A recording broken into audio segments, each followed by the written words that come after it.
Tiara ini sudah melihat Mbak Tias ini sudah memuntahkan sesuatu. Jadi kondisinya itu ada beberapa helai rambut yang tercampur dengan lendir. Dicipratkanlah air yang sudah dibacakan ini ke raut wajah Mbak Tania, tapi di situ nggak ada reaksi apapun. Mbak Tania masih diam kaku dan wajahnya pucat.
Bismillahirrahmanirrahim. Assalamualaikum warahmatullahi wabarakatuh.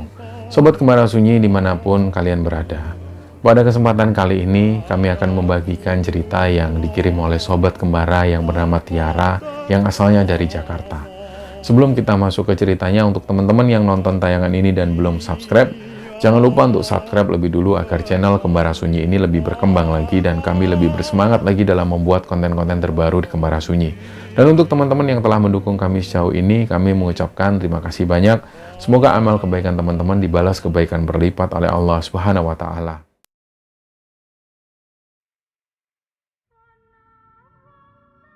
Ya teman-teman sekalian, seperti yang kalian lihat di thumbnail, judul dari episode ini adalah Santet Tali Pocong.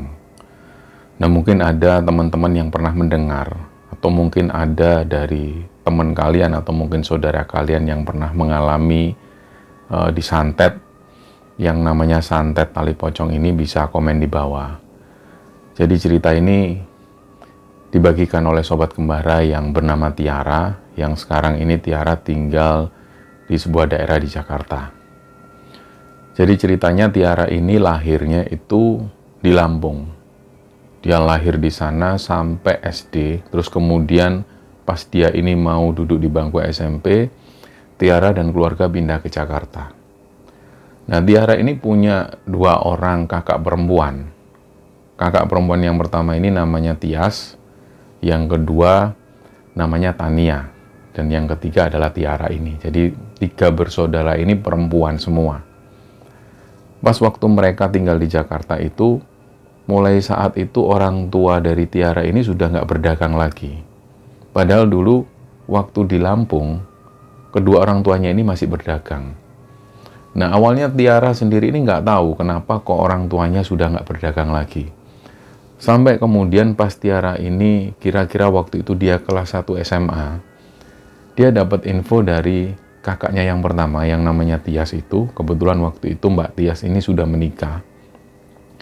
Waktu itu sebelum Mbak Tias pindah ke Palembang ikut suaminya, Mbak Tias sempat cerita ke Tiara bahwa sebenarnya dari awal ketika orang tuanya ada di Lampung itu, profesi orang tua mereka ini sebenarnya bukan benar-benar seorang pedagang.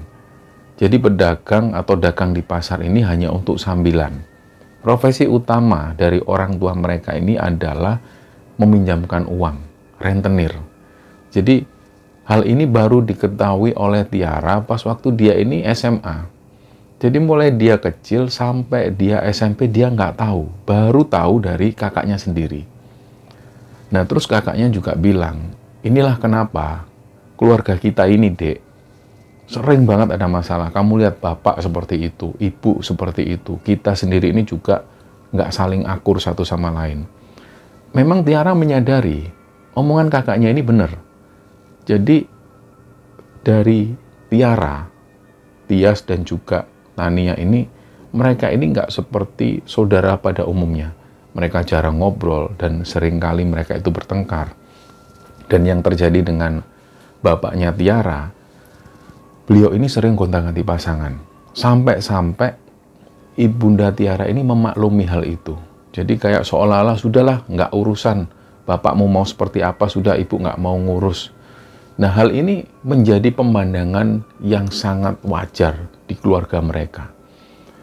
Nah, ternyata barulah di sini Tiara berpikir, ya mungkin karena dari kecil mereka ini dibesarkan dengan uang haram, uang rentenir itu. Nah, di antara 3 orang saudara-saudara dari Tiara ini memang bukan berarti Tiara ini bermaksud sombong, tapi memang Tiara sendiri yang menyadari.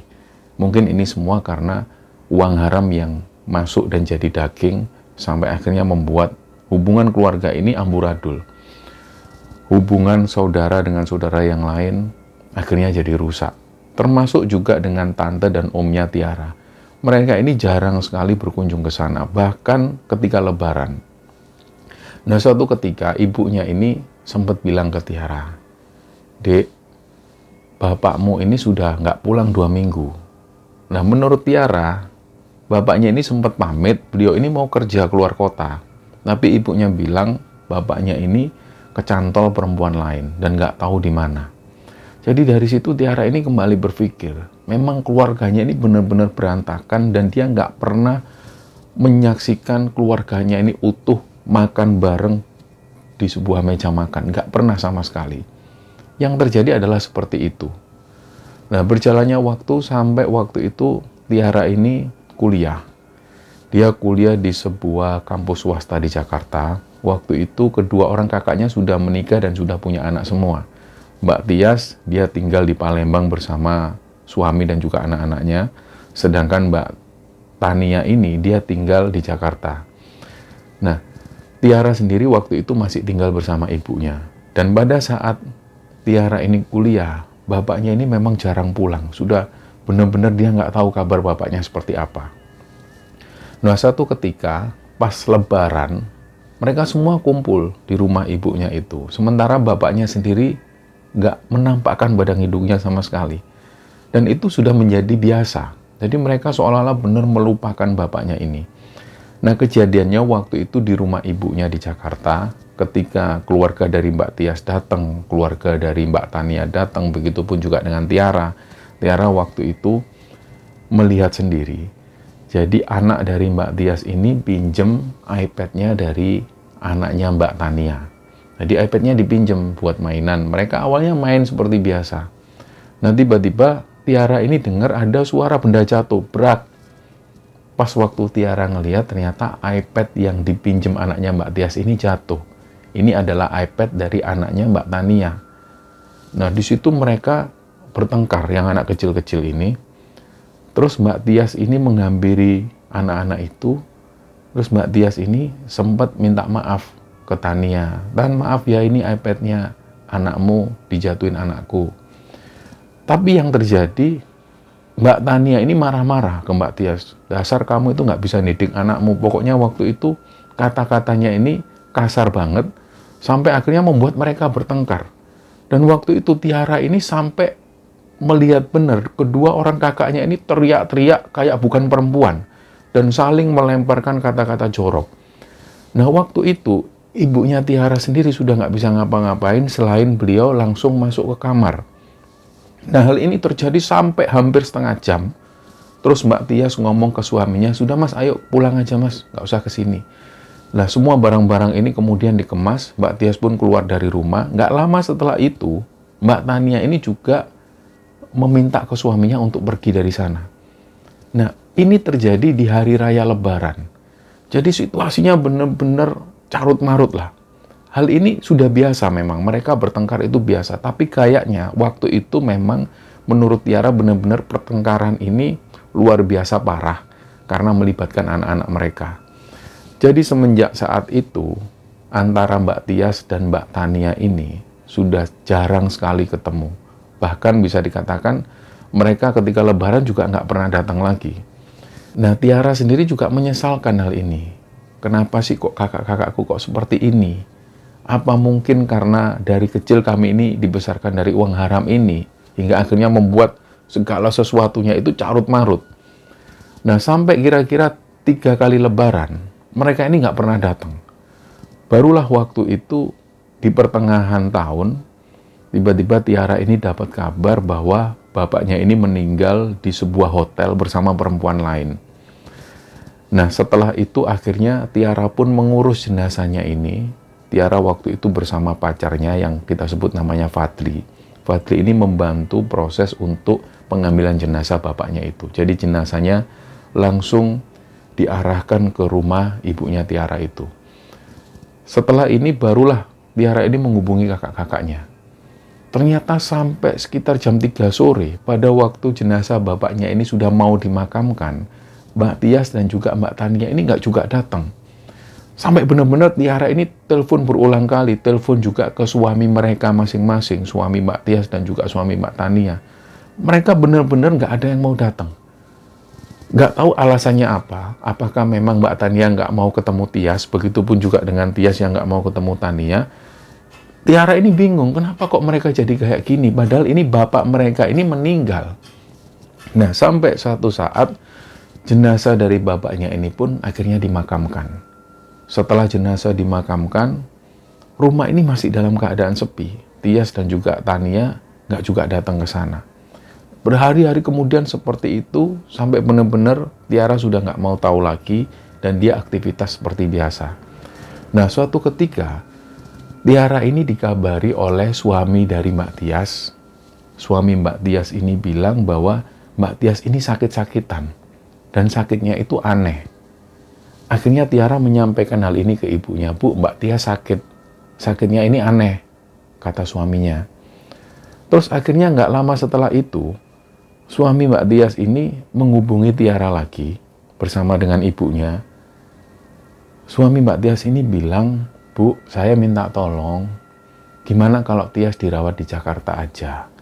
Katanya di Jakarta ada pengobatan-pengobatan.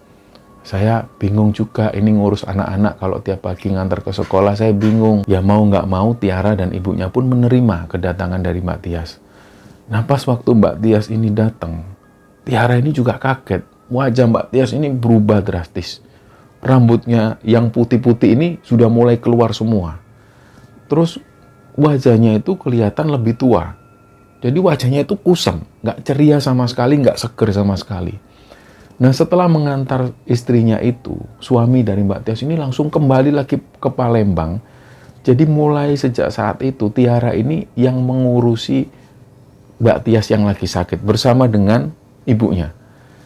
Jadi di rumah itu yang dilakukan oleh Tiara ya sehari-hari dia ngurusi kakaknya yang sakit. Mengantarkan ke pengobatan, mengantarkan ke rumah sakit.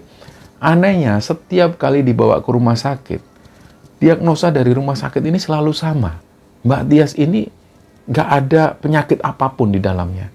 Jadi hanya dikasih obat-obat yang ringan. Nah, hal ini terjadi sampai sekitar hampir 2 mingguan. Barulah di situ Tiara ini benar-benar menyaksikan sendiri. Waktu itu situasinya pas waktu Tiara ini mau berangkat ke kampus. Terus Tiara ini dipanggil sama ibunya. Dek, sini dek, lihat mbakmu, dek, lihat mbakmu. Tiara ini dengan tergopoh-gopoh menuju ke kamar kakaknya itu, dia melihat Mbak Tias ini posisinya duduk sambil batuk-batuk. Kayak mau memuntahkan sesuatu tapi nggak bisa. Terus Tiara ini benar-benar bingung dia harus ngapain. Tangannya ini sudah mulai gemetaran, keringat dingin mulai keluar. Terus dia tanya ke ibunya, Bu, ini harus diapain? Mbak Tias harus dibawa kemana? Sudah dek, kamu panggilkan orang ngerti dek. Kamu panggilkan orang ngerti. Nggak tahu gimana, ibu bingung juga. Nah, waktu itu Tiara ini bingung. Jadi dia sempat keluar rumah. Dia noleh kanan kiri ngelihat ke arah sekitar rumahnya itu. Nggak ada siapapun. Orang ini nggak ada yang dimintain tolong. Terus selain itu dia juga bingung, dia ini ngapain, dia harus minta tolong ke siapa. Akhirnya dari situ ada penjual bakso. Tiba-tiba Tiara mendatangi tukang bakso ini, terus dia cerita ke tukang bakso ini, Pak, bisa nolongin kakak saya nggak Pak? Kakak saya ini sakit Pak. Nah, tukang bakso ini tentu juga bingung loh Mbak. Saya nggak tahu apa-apa Mbak. Terus Tiara barulah sadar, loh iya ya kenapa kok aku minta tolong ke tukang bakso? Ini saking ngeblanknya Tiara. Terus dia jalan lagi. Jalan lagi, ada tetangganya, seorang ibu-ibu, ditanya langsung sama Tiara. Bu, saya minta tolong bu, kakak saya ini sakit. Dia kayak mau muntah tapi nggak bisa. Nah, tetangga-tetangga di sekitar sana ini, ada yang tahu tentang penyakit dari Mbak Tias, ada juga yang masih belum tahu. Nah, kebetulan tetangga ini tahu tentang penyakit Mbak Tias. Bahwa sakitnya Mbak Tias ini bukan sakit medis, tapi non-medis. Terus ibu-ibu ini bilang, Mbak, coba dibawa ke Pak Gofur aja. Itu kemarin-kemarin tetangga-tetangga sini sudah bilang ke ibunya sampean untuk dibawa ke Pak Gofur, tapi ibunya sampean ini bilangnya, iya gampang nanti aja. Iya bu, di mana bu rumah Pak Gofur? Itu loh Mbak, sampean tanya ke tetangga yang pojok itu, nggak jauh kok dari sini. Tiara langsung menuju ke sana, terus dia tanya, Pak, rumah Pak Gofur di mana? Ini kakak saya butuh pertolongan. Nah, singkatnya diantarlah Tiara ini menuju ke rumah Pak Gofur. Waktu itu Pak Gofur ini masih jemput anaknya yang ada di sekolah. Sekitar hampir 15 menit barulah Pak Gofur ini datang. Pak Gofur sendiri ini nggak kenal dengan Tiara. Mungkin karena mereka ini tetangga jauh. Tapi Pak Gofur sempat dengar selentingan tentang Mbak Tias yang lagi sakit. Akhirnya langsunglah Pak Gofur menuju ke rumahnya Tiara. Di situ dia langsung melihat kondisi Mbak Tias ini. Nah, waktu mereka ke sana, Tiara bersama Pak Gofur ke sana, Tiara ini sudah melihat Mbak Tias ini sudah memuntahkan sesuatu. Jadi kondisinya itu ada beberapa helai rambut yang tercampur dengan lendir. Kata ibunya Tiara, beberapa helai rambut ini keluar dari tenggorokannya Mbak Tias. Pada saat Mbak Tias ini berusaha memuntahkan sesuatu. Nah, waktu itu Mbak Tias ini masih berusaha muntah. Dan ternyata ketika ditepuk punggungnya sama Pak Gofur ini, dan sambil dibacakan sesuatu, Mbak Tias ini memuntahkan sesuatu lagi. Dan waktu itu memang benar Tiara melihat ada segumpal rambut bercampur dengan lendir, seperti orang kalau pilek mengeluarkan lendirnya. Nah, kondisinya seperti itu. Jadi benar-benar menjijikkan. Yang waktu itu Tiara pikirkan, kok bisa Mbak Tias seperti ini? Kok bisa ada rambut di dalam tubuhnya? Sampai waktu itu Tiara ini ikut muntah. Akhirnya dengan situasi yang semacam ini, Pak Gofur terus-terusan membacakan doa sambil terus menepuk-nepuk di bagian belakang Mbak Tias ini tadi. Sambil terus membacakan doa. Nah, kejadian ini terjadi hampir sekitar 10 menit. Terus nggak lama setelah itu barulah Mbak Tias ini diem. Dia nggak batuk-batuk lagi. Akhirnya Pak Gofur bilang ke Tiara, Mbak, tolong diambilkan air minum ya, air putih. Setelah itu air putih ini dibaca-bacakan sesuatu sama Pak Gofur dan disuruh meminumkan ke Mbak Tias. Setelah itu barulah Mbak Tias ini bisa tenang, beliau baru bisa tidur. Nah, menurut Tiara, pada waktu itu Mbak Tias ini sudah nggak tidur hampir sekitar 4 harian. Tapi setelah Mbak Tias ini memuntahkan sesuatu, dan setelah Pak Gofur meminumkan air ini, di situ baru Mbak Tias ini bisa istirahat. Nah, di satu sisi lain Tiara ini agak lega. Ternyata alhamdulillahnya Mbak Tias ini sudah bisa tidur. Di sini Pak Gofur ini ditanya oleh Tiara, Pak, kakak saya ini sakit apa ya Pak? Kok bisa kayak gini? Nah, Pak Gofur langsung ngomong dengan gamblang, biasa Mbak, ini ada yang guna-guna, ada yang bikin. Kakak sampean ini ada yang nggak suka, terus ngirimkan santet. Tapi bismillah lah. Setelah ini, insya Allah nggak ada apa-apa lagi. Kita coba melakukan pengobatan rutin, dan insya Allah nggak lama lagi Mbak sampean ini akan segera sembuh. Jadi singkatnya, hampir setiap hari Pak Gofur itu ke sana untuk memijit bagian belakang dari Mbak Tias, dan kemudian membacakan air minum dan disuruh meminumkannya ke Mbak Tias. Hal itu dilakukan rutin, pagi, sore, dan setiap hari dilakukan seperti itu. Nah, kira-kira 3 hari sekali, Mbak Tias itu mengeluarkan dahak, dan dahaknya ini bercampur helai rambut. Jadi benar-benar hal ini terjadi terus. Ini insya Allah nggak lama lagi, Mbak. Jadi ini hanya perlu proses rutin lah. Perlu dibaca-bacakan doa-doa secara rutin, terus kemudian nanti insya Allah Mbak Tias ini bisa sembuh. Tapi nanti saya minta tolong, pas Mbak Tias ini benar-benar sembuh, tolong segera dibawa rumah sakit. Mungkin asupan makanannya juga berkurang, jadi biar opnam di rumah sakit dulu. Nah, ternyata benar, Alhamdulillahnya setelah Pak Gofur ngomong seperti itu, kira-kira 3 hari kemudian, Mbak Tias ini benar-benar sembuh. Sembuhnya itu benar-benar dia bisa sadar, bisa ngomong dengan Tiara dan juga ibunya. Inilah yang membuat Tiara ini berpikir Mbak Tias ini sudah sembuh. Karena sebelum-sebelumnya, selama Mbak Tias di sana, Mbak Tias ini nggak bisa diajak ngomong. Dia ngomongnya selalu ngelantur dan hanya sesekali teriak-teriak. Tapi waktu itu ketika Mbak Tias sudah bisa diajak ngomong, disitulah Tiara ini yakin Mbak Tias sudah sembuh, dan seperti pesan dari Pak Gofur, Mbak Tias ini dibawa ke rumah sakit. Begitu dibawa ke rumah sakit, barulah di sana Mbak Tias ini opnam. Nah, waktu opnam di rumah sakit itu, dia bilang ke ibunya Tiara dan juga ke Tiara, Mbak Tias ngomong, Dek, yang bikin kakak kayak gini ini, itu Mbak Tania. Terus di situ Tiara ini bilang ke kakaknya, Mbak, itu kan saudara kakak sendiri, jangan gitu Mbak. Mbak Tania itu nggak salah apa-apa. Tapi Tias tetap ngotot, enggak, ini yang salah Tania. Tania nggak suka sama aku, dia ngirim santet ini. Aku yakin yang ngirim santet ini Tania. Ingat ya, kamu ingat-ingat, pegang ngomonganku. Dia ngomong ke depan ibunya sendiri dan juga di depan Tiara. Dia bilang bahwa nggak lama lagi, aku akan balas dendam ke Tania. Aku akan kirim balik santet ini. Pegang omonganku. Nah, di situ Tiara menyesalkan. Tapi di satu sisi lain, ibunya ini nggak bisa berbuat apapun. Beliau hanya bisa diem. Jadi memang menurut Tiara, kedua orang tua mereka ini takut dengan anak-anaknya.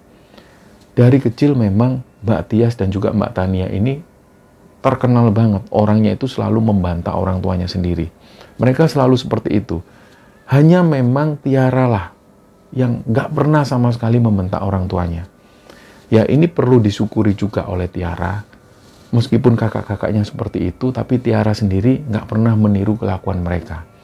Nah, kembali lagi di sana, setelah Mbak Tias ngomong seperti itu, Tiara ini sempat menghalang-halangi, Mbak, jangan gitu Mbak Tania, ini adikmu sendiri. Ngapain kamu berpikir seperti itu? Tapi Mbak Tias sekali lagi, dia sambil marah bilang bahwa ini semua karena Tania.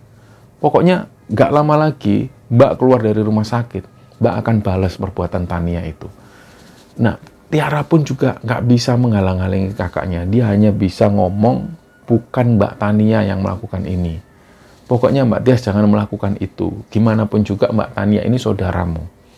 Nah, singkatnya, Tias ini pun keluar dari rumah sakit.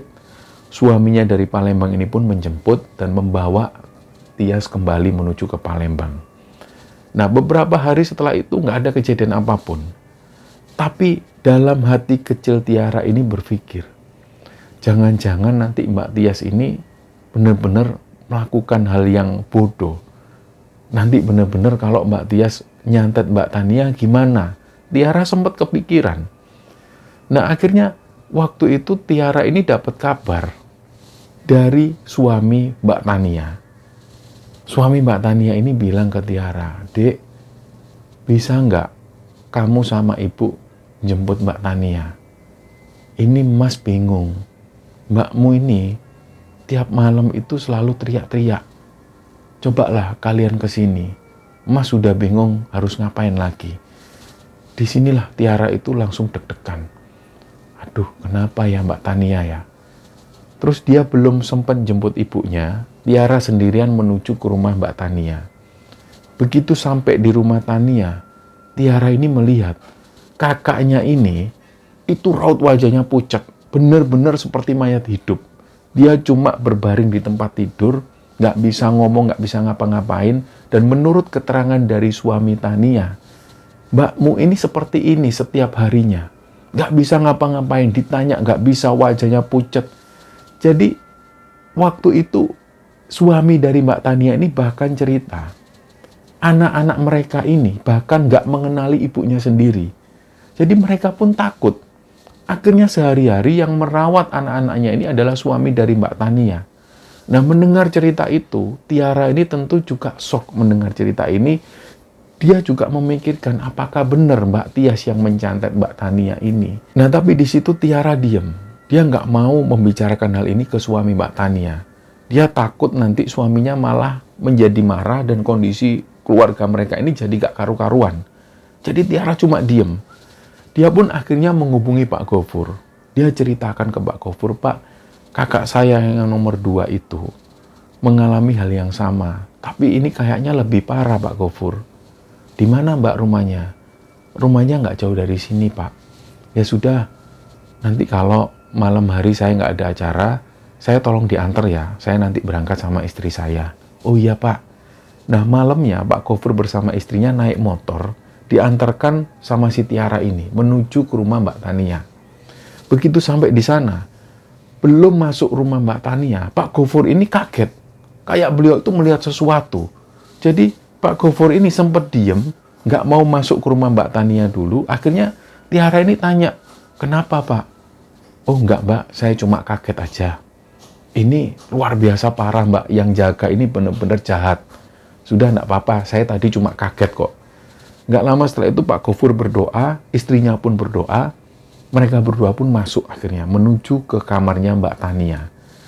Begitu sampai di kamar Mbak Tania, Pak Gofur itu langsung istighfar terus-menerus. Astagfirullahaladzim, astagfirullahaladzim. Dan yang terjadi dengan istri Pak Gofur, beliau ini nangis. Nangis sambil memegang kakinya Mbak Tania. Jadi kaki Mbak Tania itu dipegang sambil dipijit-pijit, terus beliau itu terus-terusan nangis. Nggak tahu apa yang dilihat oleh istri dari Pak Gofur itu, sehingga beliau ini menangis sambil megang kakinya Tania. Terus akhirnya Pak Gofur itu mendekat, beliau bilang ke suami Mbak Tania, Mas tolong diambilkan air ya. Setelah diambilkan air, dibaca-bacakan sesuatu, tapi Pak Gofur bingung, ini cara meminumkannya gimana? Karena Tania ini nggak sadarkan diri, beliau cuma diem. Ketika mulutnya berusaha dibuka, ini mulutnya benar-benar susah dibuka. Jadi kayak tertutup rapat. Ketika dipanggil namanya, dia sama sekali nggak menoleh. Inilah yang membuat Pak Gofur dan istrinya ini bingung. Akhirnya dari situ, istrinya Pak Gofur bilang ke Pak Gofur, sudah Pak, kamu cipratkan aja di wajahnya Pak, sambil bacakan sesuatu. Nah Pak Gofur pun melakukan hal itu. Dicipratkanlah air yang sudah dibacakan ini ke raut wajah Mbak Tania, tapi di situ nggak ada reaksi apapun. Mbak Tania masih diam kaku dan wajahnya pucat. Jadi Tiara waktu itu melihat kakaknya ini juga agak takut. Karena raut wajahnya pucat persis seperti mayat. Nah, akhirnya Pak Gofur bingung. Beliau cari cara lagi. Beliau ini jalan. Keluar dari kamar Tania. Beliau menuju ke ruang tengah. Di sebelah TV itu, Pak Gofur melihat ada semacam penjalin, kalau bahasa Jawanya. Jadi, alat untuk membersihkan kasur kapuk yang biasanya dibuat mukul-mukul. Nah, penjalin ini diambil sama Pak Gofur, terus beliau masuk lagi ke kamar. Nah, penjalin ini dipukul-pukulkan ke arah kasur. Sambil beliau itu terus mengucapkan kalimat takbir, Allahu Akbar, terus seperti itu. Nah, bersamaan dengan itu yang terjadi dengan istri Pak Gofur, beliau semakin nangis sesenggukan dan nangisnya ini tiba-tiba menjadi histeris. Pada waktu itu Tiara melihat istri dari Pak Gofur ini langsung diem. Beliau nggak nangis lagi, matanya melihat ke arah Gofur. Intinya waktu itu dia nggak terima kalau Pak Gofur berusaha menyembuhkan Mbak Tania ini. Akhirnya dari situ Pak Gofur sadar, ini istrinya sudah dirasuki sosok lain. Jadi kesempatan ini digunakan sama Pak Gofur. Ditanyalah sosok ini, kamu siapa? Kamu kenapa kok ganggu perempuan ini? Nah, istrinya Pak Gofur ini langsung ngomong dan suaranya ini beda. Aku disuruh orang. Ada yang nggak suka sama perempuan ini. Siapa yang nyuruh kamu? Terus dia ketawa. Hahaha, nggak boleh tahu semua. Hahaha, nggak boleh tahu. Reaksi dari istri Pak Gofur ini, matanya cuma melotot sambil ketawa-ketawa. Nggak lama setelah itu, beliau ini pun lemes. Badannya lemes. Jadi Pak Gofur memastikan sosok yang merasuki istrinya tadi ini sudah keluar. Jadi belum ada jawaban kira-kira siapa yang berbuat jahat kepada Mbak Tania ini. Akhirnya singkatnya Pak Gofur bilang ke Tiara, Mbak saya pamit dulu, ini saya nggak bisa pastikan. Karena ini luar biasa jahat Mbak, yang ngirim ini benar-benar nggak suka, ada dendam sama mbaknya sampean ini. Terus gimana Pak? Si Tiara ini tanya, gini Mbak, saya coba konsultasi ke guru saya dulu ya. Nanti secepatnya saya kabari lagi. Nah singkatnya 3 hari setelah itu Pak Gofur ini ke rumah Tiara. Dia bilang, Mbak, gimana kondisinya mbaknya sampean itu, Mbak Tania, masih sama Pak Gofur, masih terbaring di tempat tidur. Makan itu nggak mau. Jadi badannya benar-benar kurus. Nah, untuk asupan sesuatu yang masuk di tubuhnya, suami dari Mbak Tania ini manggil suster. Jadi badannya harus diinfus. Setelah mendengar penjelasan dari Tiara, akhirnya Pak Gofur pun minta diantar lagi ke rumah Mbak Tania. Begitu sampai di sana, Pak Gofur ini mengambil tikar. Tikar ini sudah dibawa dari rumah dan kemudian dia minta tolong ke suami Mbak Tania supaya Mbak Tania ini dipindahkan ke tikar itu. Langsung dibaringkan di bawah. Setelah itu barulah Pak Gofur itu membacakan doa-doa. Doa ini nggak terlalu kencang dibacakan, tapi sambil tangan Mbak Gofur ini memegang bagian telapak kaki Mbak Tania. Barulah setelah itu Mbak Tania ini bereaksi, matanya kebuka.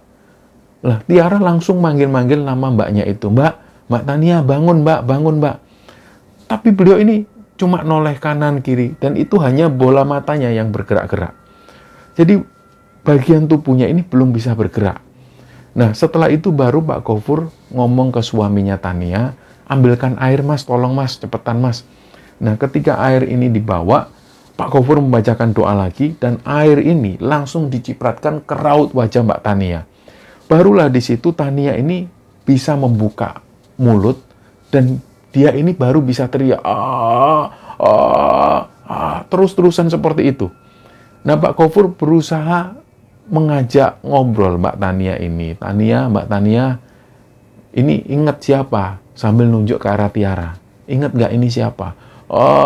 Dia sambil noleh-noleh, kayak seolah-olah dia nggak bisa ngomong. Akhirnya suaminya pun dihadapkan di depan wajahnya Tania. Ini siapa? Tahu nggak ini siapa? Lah, di sini Mbak Tania ini mengangguk, tapi belum bisa ngomong. Nah, di sini Pak Gofur ngomong lagi ke suaminya, ambilkan air lagi mas, lebih banyak. Diambilkan air 1 ember, kemudian Pak Gofur ini mencelupkan tangannya ke sana sambil mengaduk-aduk air tersebut dan membacakan doa. Setelah membacakan doa ini, akhirnya seluruh tubuh Mbak Tania ini diguyur air itu. Dan sampai seluruh tubuhnya ini basah kuyup, barulah di situ Mbak Tania ini bisa ngomong, pelan-pelan bisa ngomong. Aku di mana, aku di mana. Nah, Tiara langsung menjelaskan, Mbak, ini di rumahmu, Mbak. Kamu sakit sudah lama. Terus di situ Mbak Tania ini nggak ngomong lagi. Nah, Pak Gofur bilang, sudah Mbak, biarkan istirahat dulu. Nanti selang 2 jam, saya nanti obatin lagi. Nah, selang 2 jam, Pak Gofur ini mengeluarkan ramuan. Beliau itu membawa alat untuk menumbuk sesuatu. Ada beberapa daun-daun yang dibawa oleh Pak Gofur dan mulai ditumbuk. Setelah itu dicampur dengan air dan dibalurkan di arah dahi dan juga di tengkuk belakang. Yang membalurkan waktu itu si Tiara.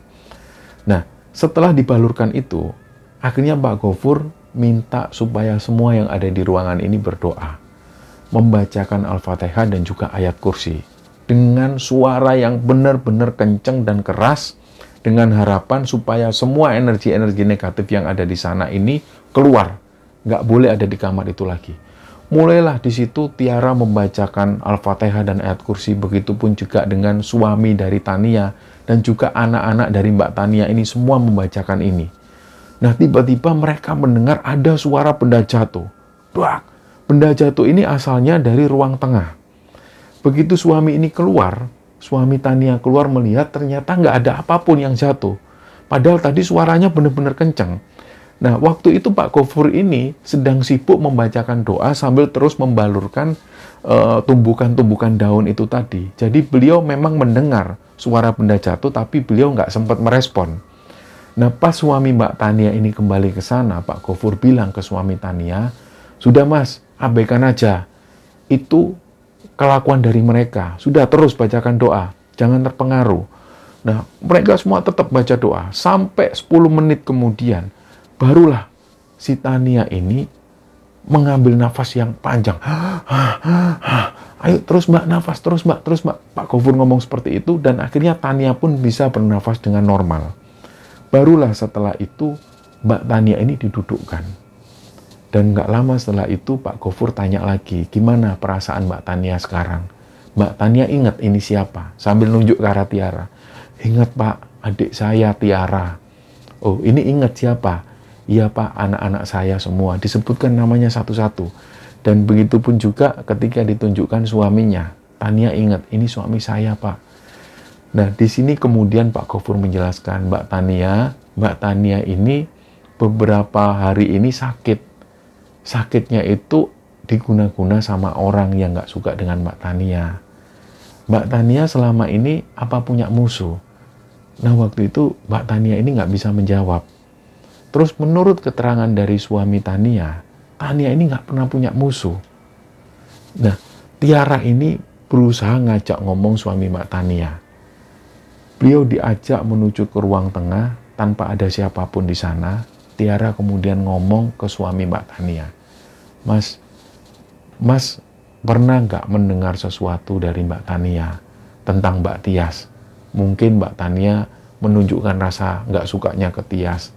Nah, menurut keterangan dari suami Mbak Tania, memang beberapa kali Tania ini sempat bilang dan menjelek-jelekkan Tias. Jadi gini loh Mas, sebelum Mbak Tania ini sakit, Mbak Tias ini kan sakit lebih dulu.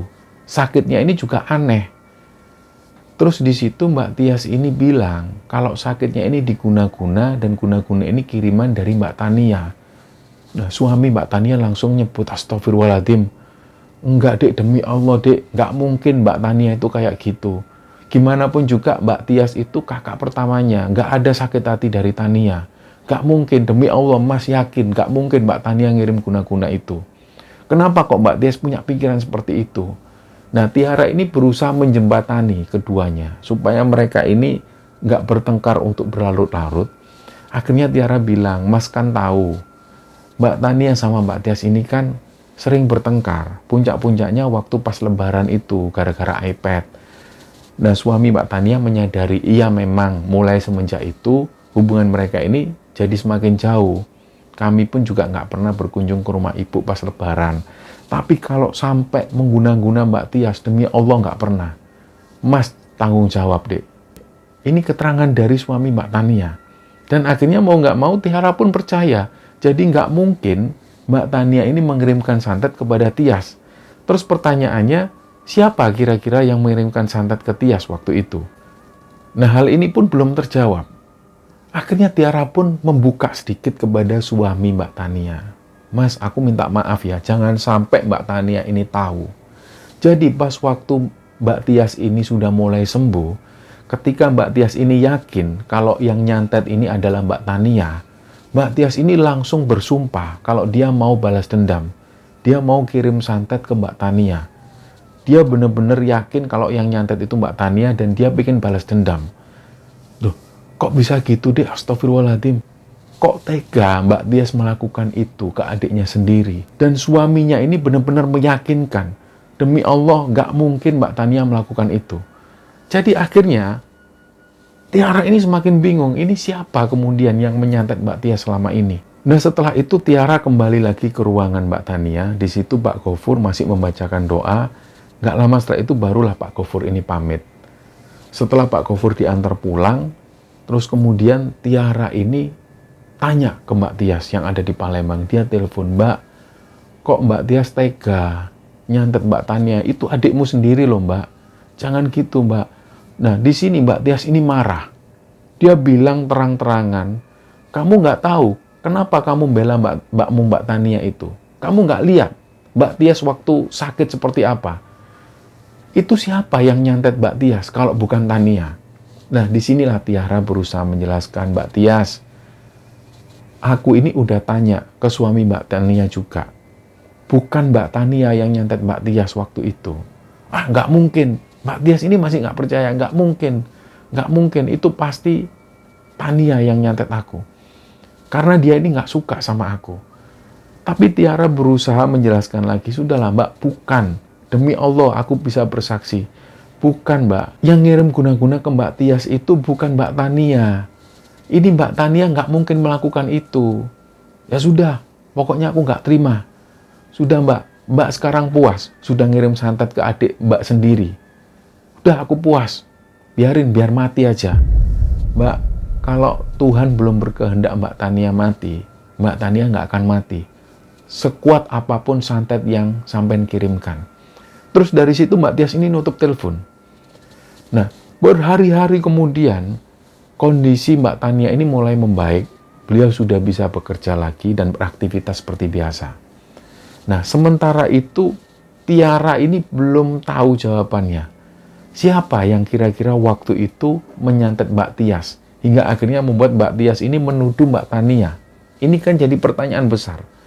Barulah di kemudian hari, Tiara ini mendapat jawaban.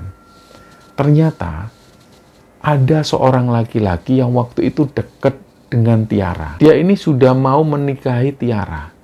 Di tengah perjalanan, si laki-laki ini dapat omongan dari Mbak Tias. Kata-kata Mbak Tias inilah yang membuat laki-laki ini sakit hati. Intinya waktu itu Mbak Tias merendahkan laki-laki ini, dan Mbak Tias nggak setuju kalau Tiara menikah dengan laki-laki itu. Nah, laki-laki inilah yang kemudian akhirnya menyantet Mbak Tias. Jadi cerita ini baru didapat oleh Tiara setelah Tiara putus dengan laki-laki ini, dan ada satu temannya yang melaporkan hal ini ke Tiara. Jadi jawabannya pun mulai terbuka. Nah, buru-burulah Tiara ini menyampaikan kabar ini ke Mbak Tias. Mbak ingat nggak sama laki-laki yang pernah deket sama aku namanya Roni? Terus tiba-tiba Mbak Tias ini diem. Mbak tahu nggak? Yang nyantet Mbak itu si Roni. Karena Mbak Tias ini pernah ngomong kasar ke Roni. Bahkan Mbak Tias melarang hubunganku sama Roni. Padahal waktu itu Mbak tahu sendiri. Undanganku sama si Roni ini sudah tersebar. Gedung sudah dibayar. Kenapa kok Mbak Tias tega ngomong seperti itu? Ini loh yang akhirnya membuat Roni ini nyantet Mbak Tias.